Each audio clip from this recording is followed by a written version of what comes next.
Good morning. It's about 10 o'clock. I'm on my 5th or 6th yard. Got a late start.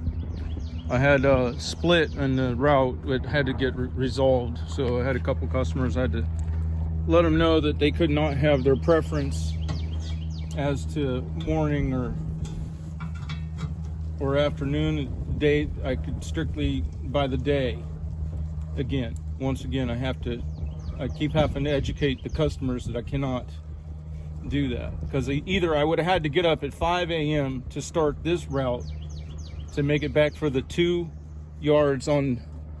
I'm putting up extra height because I'm on a hill here. See, I got my cones, but you see that extra height there lets people see something for a parked truck that's on the crest of a hill. So anyway, once again, I had to re-educate.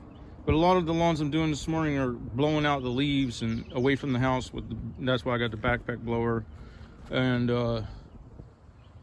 I got my route sorted out so that I can finish, I think, 10 of them in this area, and then bump back out to a couple in the other area. And then probably by then there'll be more added to the day. So we'll see.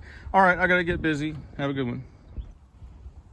So here I'm finishing up a plastic washer, and I'll show you what it's for in just a second.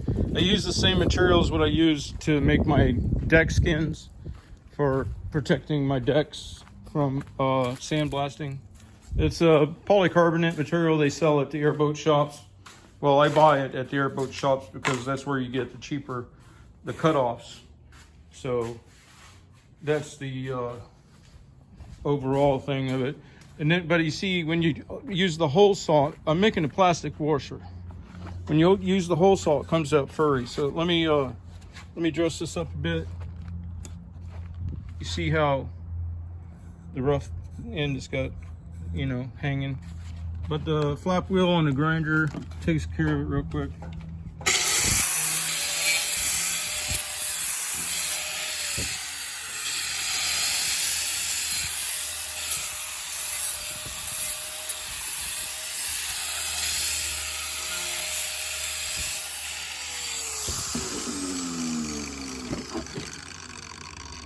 Now it almost looks factory.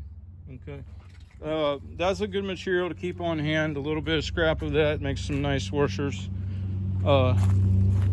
Another good material to keep on hand is the rubber bladders out of well pressure tanks. If you ever have one of those that's being thrown out, that rubber bladder in there is some nice thick material to make suspension, spacers out of.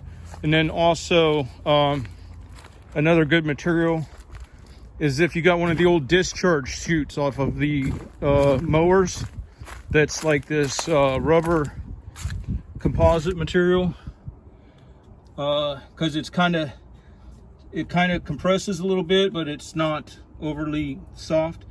Then you can make rubber washers out of that. So that's like, factory discharge chute that has a rubbery flap that's got the fibers in it, like a tire. That's handy. Anyway, what I was making this for is somebody might be coming to look at the trailer, and this here, when you cranked it, would lay on the steel on steel. It was squeaking. So I painted it and made that washer. Oh geez, I can't keep nothing in frame. Hang on.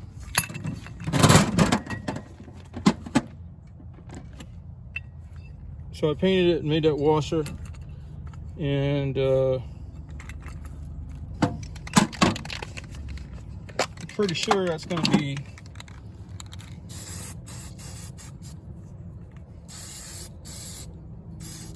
better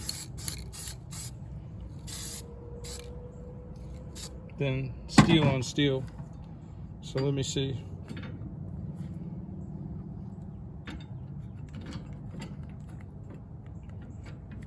Okay, without putting a nut on. Oh yeah, that's way better. So now it's not squawking at all and scraping. See, now every little thing I fix on this trailer, if it don't sell, then that's something that's useful to me down the line. So there's no wasted time on it, you know, as long as I'm not taking time from something else that's more important, you know. Hang on, I'll show you what else I did on this trailer the other day. Okay, that works good. It's like a... Anyway, something else I did on it. I already put these steps on there a while back. And then here, I already had the bars welded in here because I always needed a place to step. There was nowhere to step on this trailer. You had to go all the way to the back. So I went ahead and cut some diamond plate and welded that in before and after each of the fenders. So if it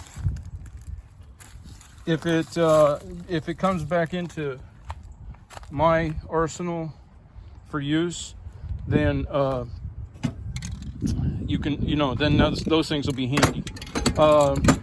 There is an old video on the flip foot installation, the flip jack or whatever it is. So if you're interested in that, you might want to check it out. When you retract the jack, it folds up, so it helps save time. All right, I gotta get on the next thing. I'm done with everything I was planning on doing to the landscape trailer. I'm getting close to 100 people that's contacted me, but seems like they want my address more than they want the trailer. But there's several that have said they're coming, and you know how it is. But I did finish up a couple of things. I fixed that light that had a bad ground back there. I put some more DOT reflective tape on the back edge in the front, and checked the air pressure in the tires. They're all good. And I put another safety chain on here, and I couldn't find S-hooks in the thing to put S-hooks, so I had to put Clevis hooks on there. The wiring, I tried to clean it up. I got Chinesed again. The clips that I used to use on trailer frames, they came in, of course, product of China, so they forgot to heat temper them or whatever to make them into a spring steel. And when they open up to go on the frame, they lose their grip. So there's one still on there, but I ended up just zip tying up the wires. So, but anyway, hopefully somebody will actually show up and when they say they're coming, and go ahead and buy it. I don't really care about selling it. I can keep it either way. I mean, it does got brakes on both axles. That's a good. It's got the steps that I made for it to get in and out easy. If I keep it, I probably will take off the box and that upper shelf. I only put that on there for my backpack blower, and my pressure washer sat on the other side. And then I had one weed eater that went in here long ways, and other string and whatever miscellaneous.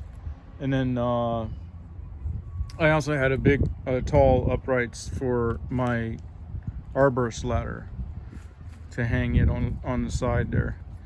All right, well, that's done. Hopefully it'll get gone, or I'll pull the ad and just keep it.